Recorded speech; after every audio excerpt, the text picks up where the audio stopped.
Something really interesting is happening in Ankara and Moscow, but nobody's talking about it. Ever since Putin invaded Ukraine, Turkey's President Recep Erdogan had to struggle being part of NATO while also being friends with Russia. Turkey didn't go along with Western sanctions, making Putin happy. On top of that, Turkey became the broker of the Black Sea grain deal. It even delayed Sweden and Finland's NATO applications. But the bromance appears to be changing a little bit because in just the past week, Erdogan did 3 surprising things that shows he might be saying bye-bye to Putin and getting cozy with NATO. And the most surprising move was finally welcoming Sweden into NATO. So in today's video, we'll dive into Erdogan's balancing act, see how he turned down Putin, and explain why he might be leaning towards the West. But before we do move forward, we humbly request that you subscribe to our channel for future videos like this one. Historically, Turkey has been called the sick man of Europe because many other countries believed that a weak and unstable Ottoman Empire was only an irritant in European affairs. But for a couple of years, the sick man's closeness towards Moscow was an alarming thing for the Western capitals to witness. Erdogan and Putin's friendship was the talk of the town, even before the war in Ukraine. Like friends and rivals, they didn't agree on much, especially when it came to foreign policy. Still, a special bond grew stronger after the 2016 coup attempt in Turkey. They met often, and Putin praised Erdogan for being a leader who keeps his promises like a real man. When the war started, Erdogan tried to find a middle ground between NATO and Russia. Turkey didn't want to call the special military operation a war and didn't join in with sanctions, and surprisingly, it kind of worked. Ankara also played a badass role in making sure that global wheat supply lines remained intact. Ukraine is one of the largest exporters of wheat, and the Black Sea is a major transportation corridor. Understandably so, this route has been opened and closed back and forth many times recently since the war began. As a not-so-sick man of Europe, Turkey, together with the UN, successfully made a deal called the Black Sea Grain Deal in July 2022. This deal let Ukrainian farmers export their grain through the Turkish Straits with monitoring from Turkey's authorities. You see, Turkey reaped some advantages from Erdogan's careful approach. Russia invested money in Turkey, which really helped them with their foreign exchange needs. Plus, Turkey could then buy oil and gas from Russia at lower prices, which was a pretty big deal. Why was this so important for Erdogan? Well, Turkey's economy was already having a tough time with prices going up, so getting support from Russia was like getting a helping hand. And we've got 3 clues showing why. First, Turkey sent back Ukrainian prisoners of war to Ukraine. Last year, Russia took over a city called Mariupol in a very tough battle, and many Ukrainian troops got captured. Some of them were set free in a trade, but 5 Azov commanders were sent to Turkey, meant to stay there during the war. But recently, President Zelensky visited Turkey and brought those commanders back home. Secondly, there are reports that Erdogan started kicking out Russian spies from Turkey.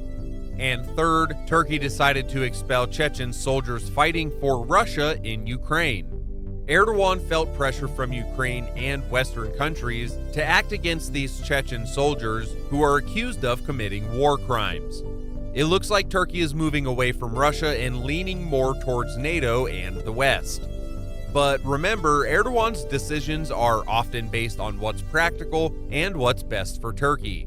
So things might still surprise us in the near future. Another key factor is that Ukraine is trying to be the smart rookie by using naval drones to attack Russian ships and fleets, and that too using the Black Sea corridor. Recently, Russia has not extended the Black Sea grain deal, but you'd be shocked to hear the response of Putin's Turkish buddy. Turkey's navy said that they'll protect Ukrainian ships using the Turkish Straits. Now that shouldn't make Moscow very happy.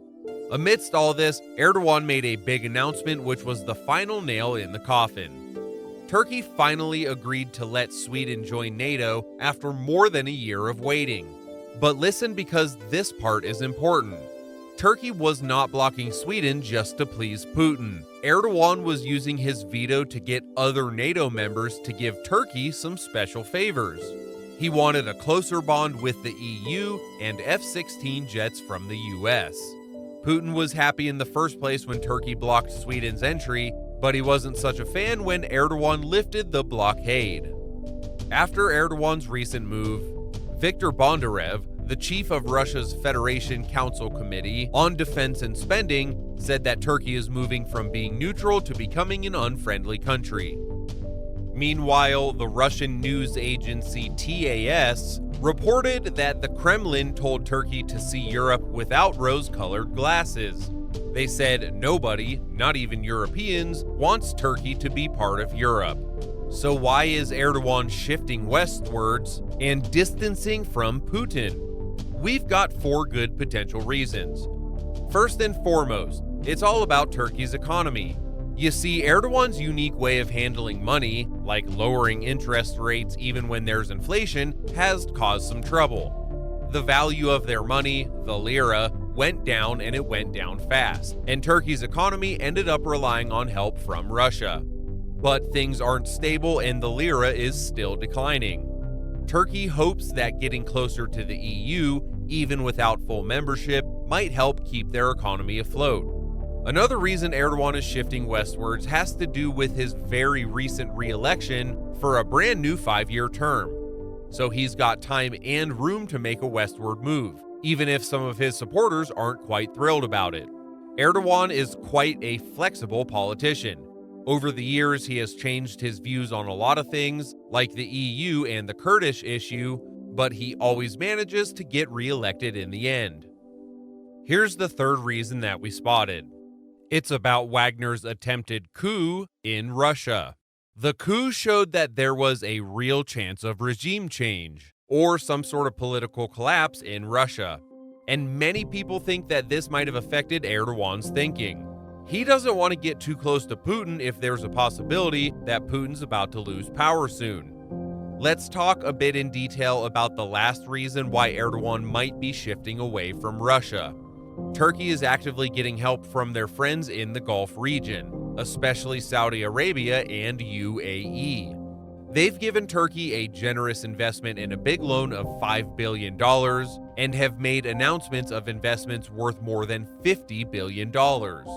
Now, why would they do that? Well, it seems like the Gulf countries want to increase their influence in Turkey, so they are supporting them financially. This financial aid from the Gulf countries is reducing Turkey's reliance on Russia. To sum these 4 reasons up, Erdogan's reason for shifting westwards could be because of Turkey's economy, having more political space after the election, concerns about potential changes in Russia's leadership, and receiving aid from the Gulf region. It seems like Erdogan is moving towards the west, but no one can forget he's the most unpredictable guy in geopolitics. So it's a little bit too soon to say if this shift will stick around for good. Plus, there could also be a possibility that the US and the EU might not give the sick man of Europe the F-16s that he wants, because this might change the power equilibrium of the region, which might annoy other allies of the West like Greece and Israel.